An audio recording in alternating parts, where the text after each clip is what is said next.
मनुष्य का तन भोग के लिए ही नहीं है, मनुष्य का तन योग के लिए भी है। मनुष्य का तन केवल शरीर के सुख के लिए नहीं है, मनुष्य का तन आत्मा के सुख को प्राप्त करने के लिए है। और वह आत्म सुख, परमात्मा सुख आपको यज्ञ से ही मिलेगा और सत्संग से ही प्राप्त होगा। शरीर के लिए तो हम इतना करते हैं, कितना विचार करो, कितना खिलाया, कितना पिलाया, कितना पहनाया, कितना सजाया, कितना धजाया, क्या नहीं किया है हमने शरीर के लिए, मगर आत्मा के लिए क्या किया है? यह विचार कभी उठना चाहिए कि हमने आत्मा के लिए क्या किया है। मान लीजिए आज ही हमारी मृत्यु हो जाए तो हमारी स्थिति क्या है?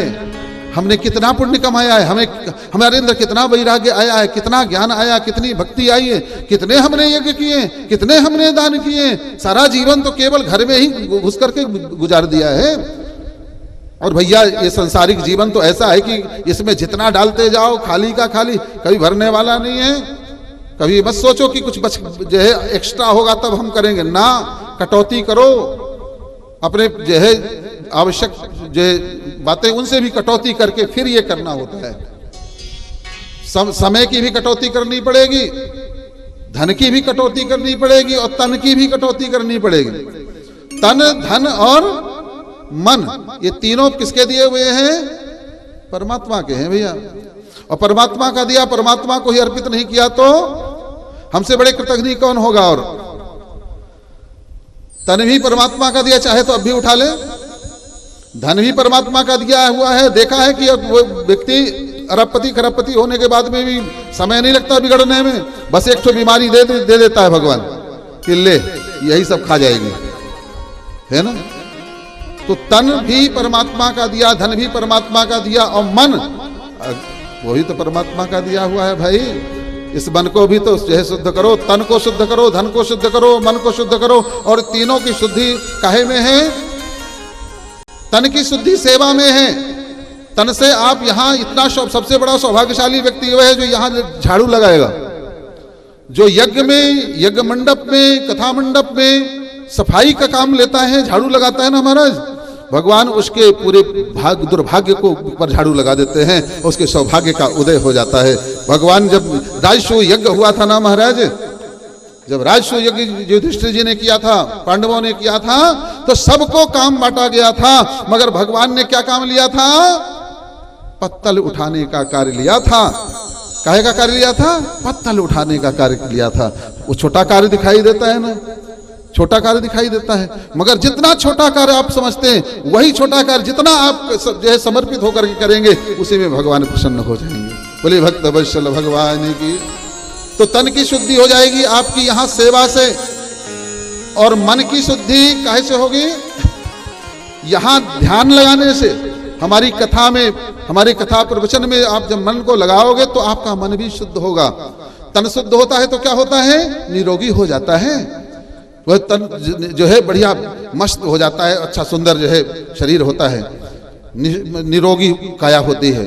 और मन शुद्ध होता है तो विचार शुद्ध आते हैं, विचार शुद्ध आते हैं तो मन प्रसन्न रहता है। जब विचार हमारे अंदर गंदे चलते हैं तभी तो मन दुखी होता है। जब मन में हमारी ईर्ष्या, घृणा, नफरत ये सब चलता रहेगा, मन गंदा है तो हम दुखी रहेंगे, टेंशन में रहेंगे, परेशान रहेंगे। कोई परेशान दूसरा व्यक्ति नहीं करता है, को नहीं सुख दुख करी दाता, निज कृत कर्म भोग सब भ्राता। कोई दूसरा व्यक्ति को सुख और दुख देने वाला नहीं मेरे भाई बहनों, है ना। हमारा मन जब शुद्ध नहीं होता है तो हमारे मन में तरह तरह के विचार चलते रहते हैं और हमें दुखी करते रहते। तो मन की शुद्धि कैसे है? सत्संग से। मन की शुद्धि ध्यान से है ना। तन, मन और धन, धन की शुद्धि दान से है। जब तक दान ना किया जाए, दशांश, हमारे शास्त्र भूरी भूरी इसकी प्रशंसा करते हैं कि जो व्यक्ति दशांश जो कमाता है उसको दशांश दान करता है, उसी का धन शुद्ध रहता है।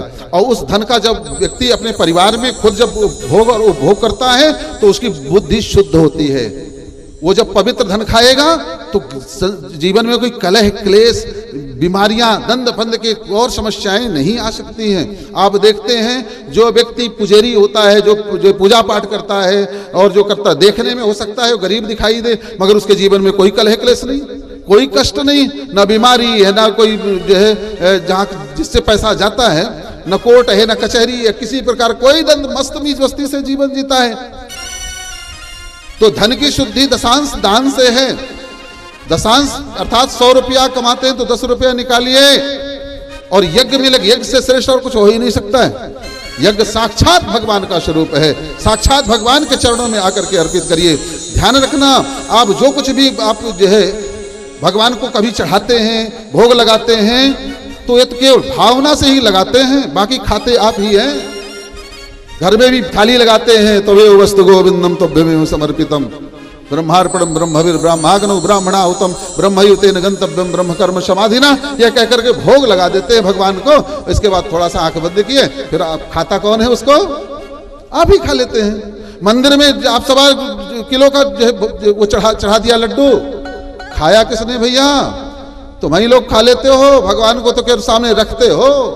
मगर केवल यज्ञ ही ऐसी जगह है जहां की पूरा का पूरा भगवान खाते हैं, पूरा का पूरा जो आप आहुति देते हैं पूरा भगवान खाते चले जाते हैं, और वह देवता खाते चले जाते हैं। जिस देवता को हम देते हैं, आहुतियां देते हैं, जिस देवी के नाम से आहुतियां डालते हैं, जिस देवता के नाम से आहुतियां डालते हैं, वह देवता सीधा डायरेक्ट आपके हाथों से, और जो है जैसे स्वाहा करते हैं वैसे वो लेकर के और पूरा का पूरा भोग लगाता है। इसलिए यज्ञ से श्रेष्ठ और कुछ भी नहीं है।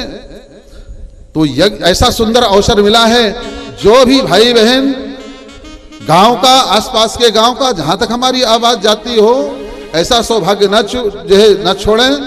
ऐसा फिर बार बार मिलने वाला नहीं है।